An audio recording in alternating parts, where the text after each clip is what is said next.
Muy buenas noches. En el día de hoy vamos a hablar acerca de los modelos de la evaluación psicológica. Primero vamos a definir qué es la evaluación psicológica, y esta es entendida como una subdisciplina de la psicología científica, ya que requiere el conocimiento aportado por las distintas áreas de la psicología, tales como la psicología de la personalidad, psicología del aprendizaje, psicopatología, psicofisiología, psicología matemática, psicología experimental, lo que implica que todos estos conocimientos son necesarios para llevar a cabo una correcta evaluación. La medición que se realiza se enfoca en indagar aptitudes, habilidades y o conocimientos de cierta asignatura específica, como matemáticas o conocimientos de cultura general, de los individuos involucrados, donde se obtienen resultados que se traducen, por ejemplo, en coeficientes. Otra variante de las cuales depende el objetivo de la investigación radica en la aplicación, que puede ser individual o colectiva. Empezamos con el modelo psicométrico correlacional o del atributo. El modelo psicométrico tiene su origen en los trabajos de Galton, Cattell y Binet. El objetivo de estos investigadores se centró en la cuantificación de los aspectos psicológicos del sujeto a fin de resaltar las diferencias individuales, identificar sus causas y determinar cómo se distribuyen estos rasgos entre la población. Es un modelo fuertemente vinculado al desarrollo de la psicometría. Su interés se ha centrado en medir los rasgos psicológicos, siendo foco de atención especial la evaluación de la inteligencia. Presupuestos teóricos conceptuales básicos.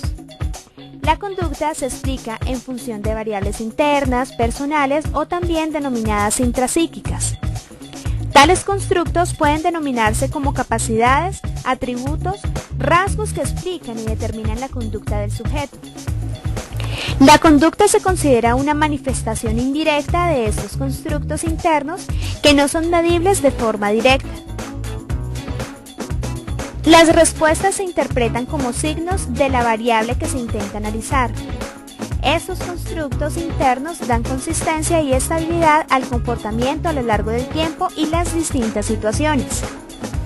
Estos rasgos son consistentes y mensurables. Además, las conductas o comportamientos de los sujetos son susceptibles de comparación entre sí y en relación a un grupo normativo de referencia, sustentando de este modo la base de las diferencias individuales. Los objetivos de evaluación y las unidades de análisis. La finalidad de la evaluación es encontrar diferencias individuales en el comportamiento. Con esta finalidad, los objetivos básicos son: descripción, la cual consiste en dar cuenta de las características más sobresalientes del comportamiento de una persona, evitando la interpretación y la explicación de los mecanismos que le han llevado a tal estado. La clasificación-comparación implica la organización de la información en función de criterios previamente definidos. La predicción consiste en establecer una previsión de una posible conducta futura a partir de una conducta actual. La predicción se basa en la relación entre la puntuación del test y la conducta que se pretenda predecir. Los aspectos metodológicos y las técnicas empleadas en este modelo. La metodología empleada por el modelo de los atributos es la correlacional. El interés se centra en estudiar las diferencias individuales y en ubicar a un determinado sujeto en relación al grupo normativo en un rasgo que puede cuantificarse. Una de las características tecnológicas de este modelo es la aportación de abundante material estandarizado destinado a la evaluación de constructos, tanto de personalidad como cognitivos o motivacionales.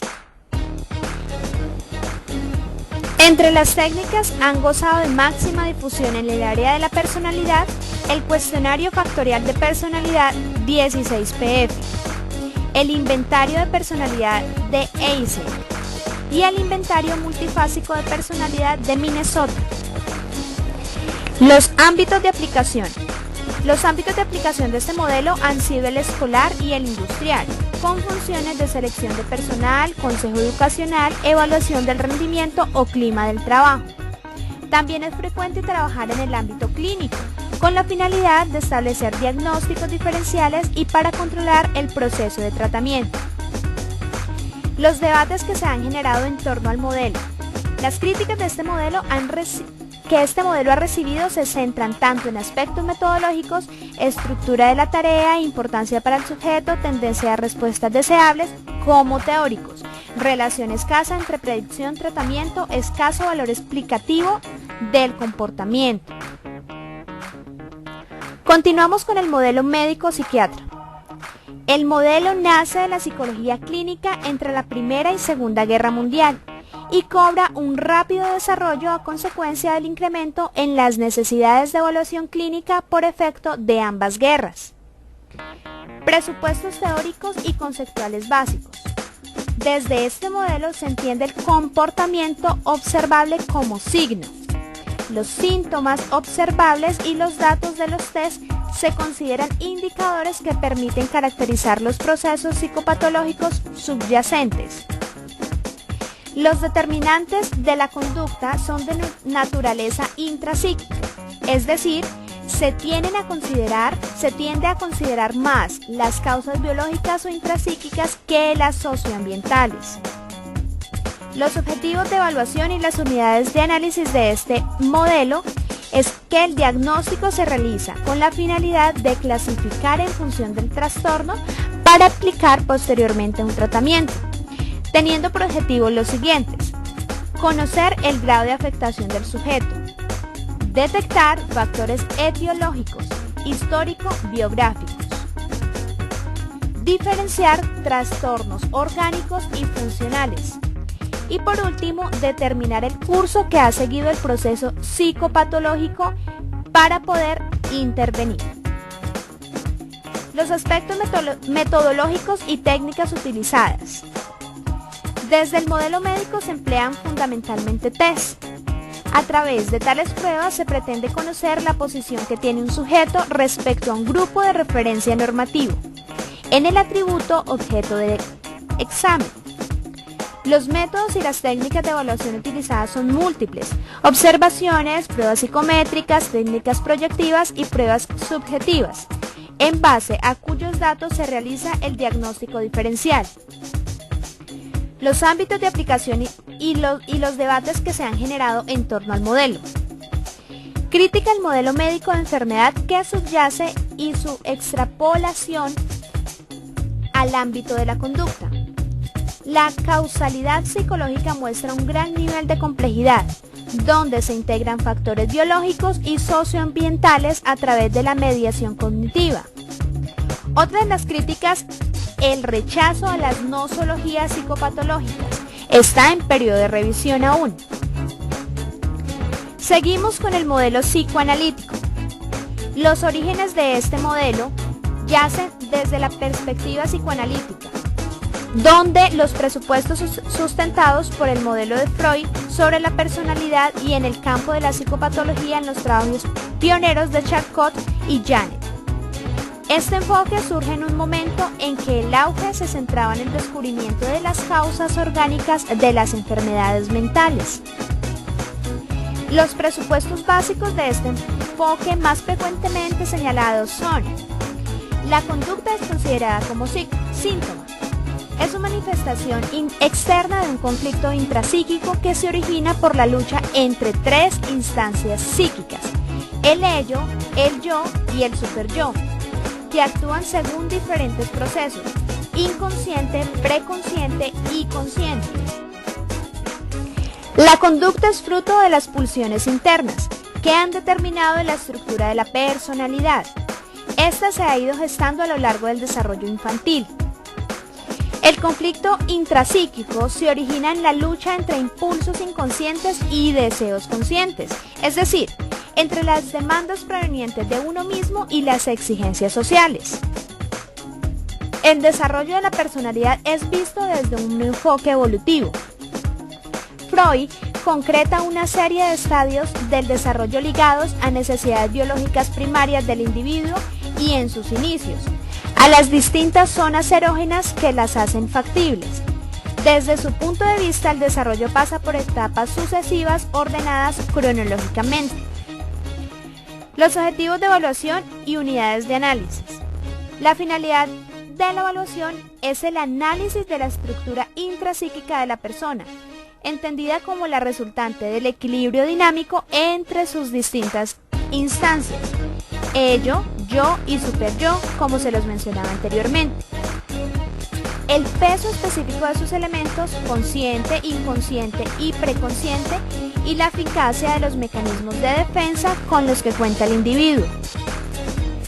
Sus objetos de estudio fundamentalmente son los procesos y contenidos inconscientes, facilitar su evocación para poder efectuar su descripción y establecer su dinámica.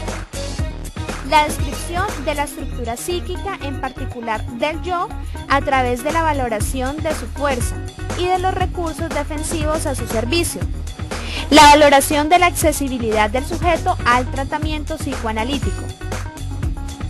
Los aspectos metodológicos y las técnicas empleadas. Emplea el método inductivo, ya que a partir de las observaciones clínicas se infieren los elementos estructurales que dan cuerpo a la conducta. La evaluación es ideográfica, haciéndose énfasis en el individuo concreto del que se intentará captar toda su personalidad de un modo global. Se utilizan métodos ideográficos, biográficos, recuerdos tempranos, observacionales, aunque también pueden emplearse métodos que posean una vertiente nomotética, técnicas proyectivas o cuestionarios. Las técnicas utilizadas son la entrevista libre, la asociación libre, el análisis de los sueños, de los lapsus linguis o de los olvidos. En resumen, todo aquello que facilite la introducción en la vida mental inconsciente del sujeto. Freud inicialmente utilizó la hipnosis para sustituirla por el análisis de la transferencia. Este es un proceso a través del cual se actualizan en relación analítica los deseos inconscientes que en el sujeto suscita el evaluador o terapeuta y que son una repetición de sus primeras relaciones de objeto. Continuamos con el modelo fenomenológico humanista existencial. Los orígenes de este modelo fueron creados por Husserl. La fenomenología y su derivación, el existencialismo, configuró una concepción del hombre como ser personal, singular, determinado por su propia percepción del mundo. En el clima intelectual generado por la fenomenología surgieron los planteamientos de Rogers, creador de la psicoterapia centrada en el cliente, así como de las propuestas de Kelly, desde las que se considera que la conducta humana está determinada por los constructos personales o formas de anticipar el mundo. Los presupuestos teóricos y conceptuales básicos de este modelo es que las aproximaciones fenomenológicas a la conducta defienden que los fenómenos de percepción sobre sí mismo y sobre la realidad condicional condicionan la conducta humana. Entre los autores más representativos del modelo humanista destacan Rogers y Maslow. Desde el modelo fenomenológico se entiende el comportamiento como un producto total determinado por la percepción subjetiva del ambiente, los estilos comunicacionales y el potencial humano del sujeto. Así, cada ser humano tiene una visión distinta y única de la realidad. La conducta de un sujeto está en función de su campo fenoménico, que se configura a partir de experiencias tanto internas, que es la percepción de lo que ocurre dentro del cuerpo, como externas, que es la percepción de lo que ocurre en el mundo exterior, vivenciadas por el organismo.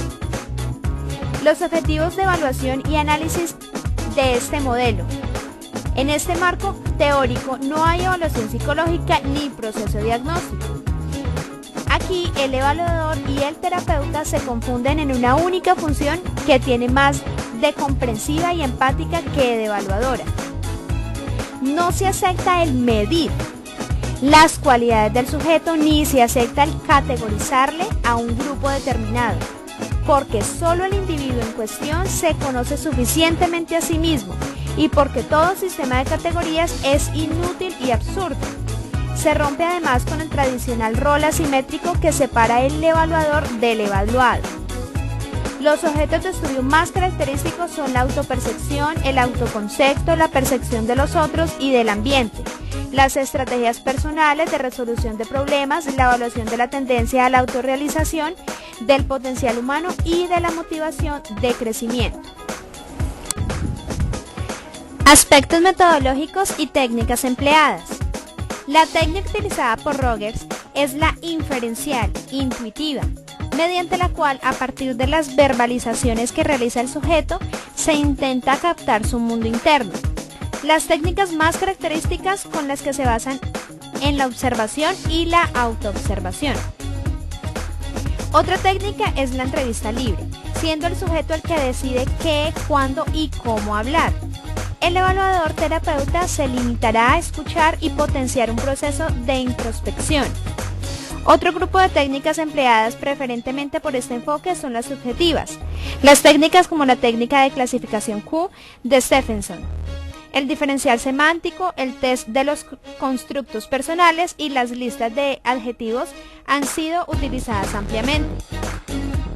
Los ámbitos de aplicación de este modelo. El ámbito fundamental de aplicación del modelo fenomenológico es el clínico. Posteriormente se ha extendido a otros ámbitos como el educativo y el de la psicología comunitaria. En el ámbito educativo intenta establecer las bases para una mejor relación profesor-alumno, en la que el profesor pasa a ser una persona que crea el clima psicológico apropiado para que el alumno desarrolle al máximo sus potencialidades tanto cognitivas como emocionales. Debate en torno al modelo. Aunque ha sido cuestionado como modelo de evaluación, Force y Torres consideran que aunque no se puede hablar de evaluación propiamente dicha con los requisitos científicos que deben acompañarla, existe evaluación en dos sentidos. Hay autoevaluación, entendida como proceso consciente de conocimiento de sí mismo, y existe evaluación del proceso de cambio del sujeto sometido a terapia, del propio terapeuta y de las bases de actuación con el cliente. Continuamos con el modelo conductual radical. Los orígenes de la evaluación conductual están vinculados al condicionamiento clásico y operante. Los trabajos de Watson o Skinner son representativos de esta etapa. Los presupuestos teóricos conceptuales.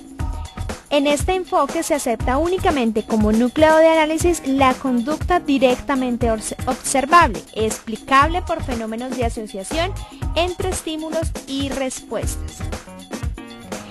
Objetivos de evaluación y unidades de análisis. Primero, plantea como objetivo el control de la conducta, así como su predicción. El análisis de la conducta está estrechamente vinculado al tratamiento, ya que la evaluación conductual consta de dos fases.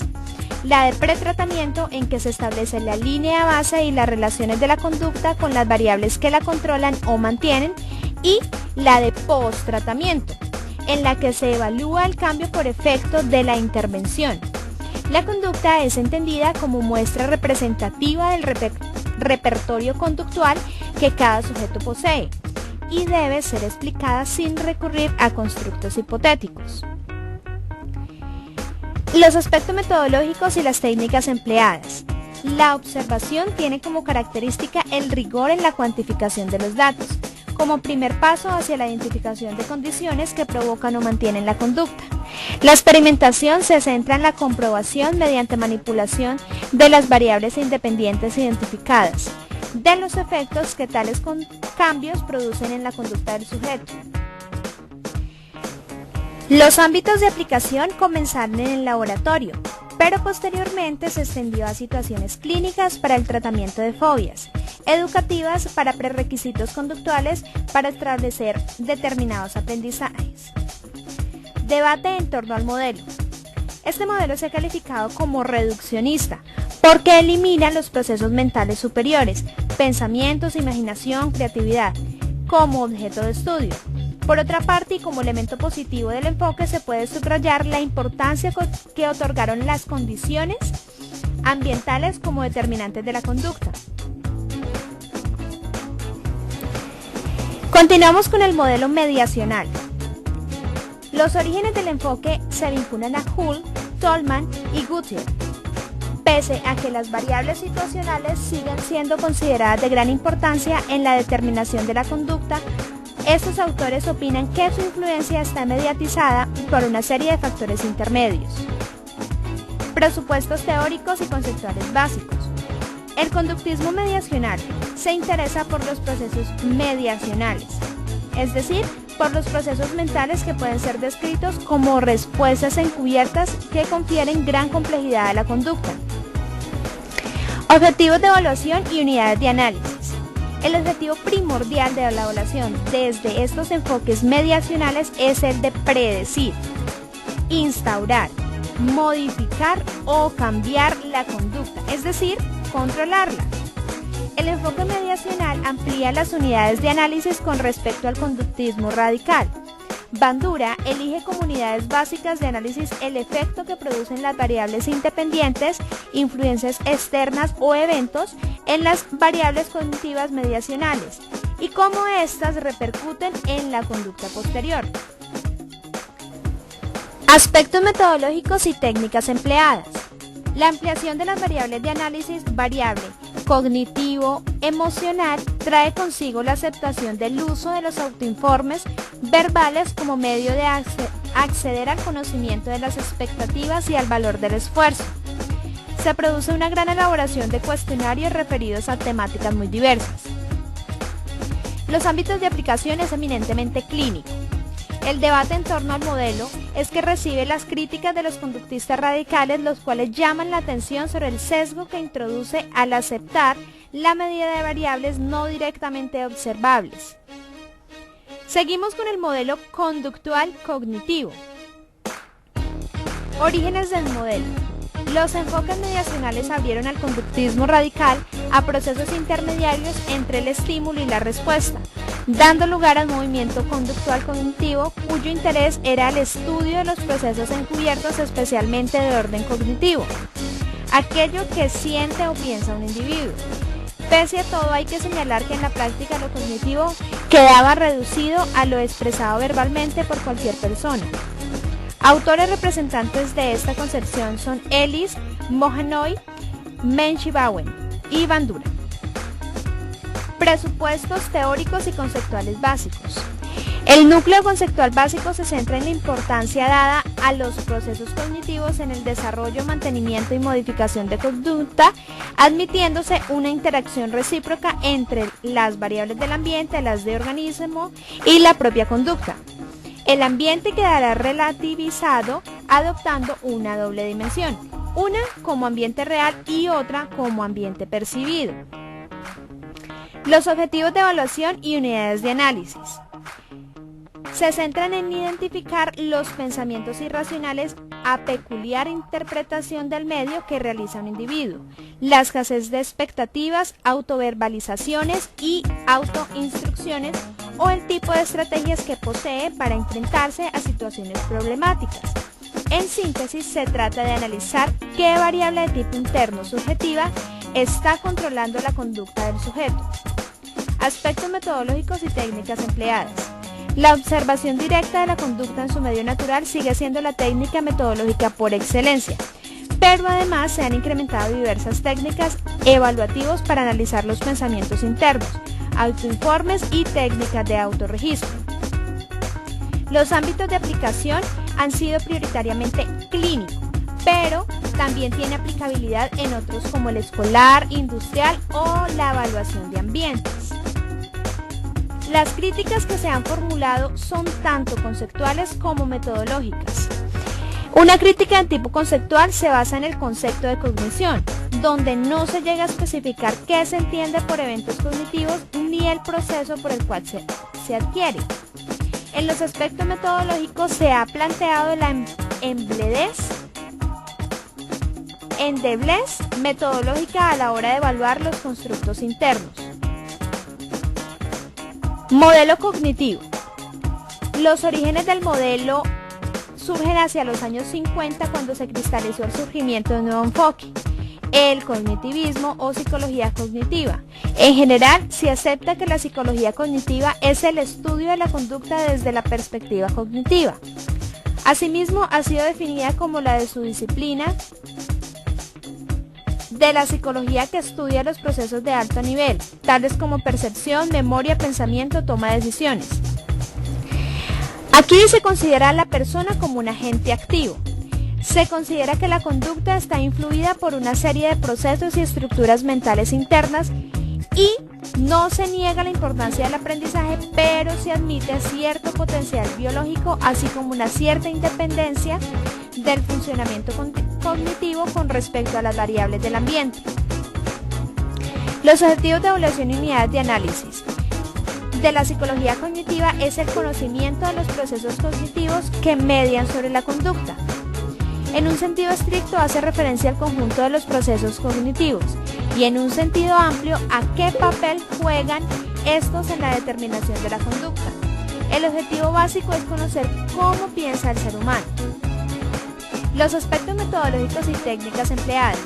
Se utiliza preferentemente la metodología experimental, pero también la observacional y correlacional. Los procedimientos o técnicas han derivado a la neuropsicología, la observación controlada e incluso la introspección. Los más usuales son la simulación y el análisis cronométrico. Las técnicas que se utilizan son variadas. Se emplean autoinformes, por ejemplo, pensamientos en voz alta, test situacionales o instrumentos de evaluación fisiológica. Además, se han elaborado técnicas de evaluación de la inteligencia como mapas conceptuales para el análisis de la organización del conocimiento, la batería Learning potencial para evaluar el potencial de aprendizaje y la batería de evaluación de la inteligencia. Los ámbitos de aplicación han sido en el campo educativo, escolar, al campo de la psicolingüística y a las neurociencias. Seguimos con el modelo del procesamiento de la información. La fuente más cercana de esta nueva perspectiva proviene de la conjunción de la psicología experimental con la teoría y la tecnología computacional, especialmente la inteligencia artificial. Los presupuestos teóricos y conceptuales básicos que subyacen es que se considera al sujeto como un procesador activo de la información, que procede tanto del medio externo como el interno, estados somáticos y mentales. En oposición al conductismo radical, las capacidades innatas y los procesos internos como planes, estrategias, decisiones toman relieve. La organización de la cognición descansa en la articulación dinámica de estructuras cognitivas con sustrato neurológico y cierta estabilidad y procesos cognitivos, transformaciones y organización que experimentan las estructuras. Ambos constructos hipotéticos subyacen a todas las funciones cognitivas. Los objetivos de evaluación y unidades de análisis son la identificación de las estructuras y procesos cognitivos y las variables que influyen en unas y otras. Los aspectos metodológicos que este enfoque se caracteriza por la multiplicidad y combinación de técnicas. Se adhiere al método experimental, pero lo combina con métodos correlacionales y observacionales. Además, recuperan la introspección como método de investigación para acceder a lo cognitivo, pero intentando mantener la objetividad necesaria que evite críticas por subjetivismo. Los ámbitos de aplicación son el aprendizaje escolar, en la clínica y en la investigación. Pese a la fuerza con que este paradigma ha impactado al quehacer evaluativo, también ha suscitado críticas referidas a sus aspectos conceptuales y metodológicos. Al enfoque se le ha criticado el excesivo isomorfismo que establece entre sistema biológico y máquina. La inteligencia de los sistemas biológicos representa un orden de complejidad mucho mayor que en el que se encuentran los sistemas computacionales. También se ha destacado la falta de validez ecológica de algunas evaluaciones.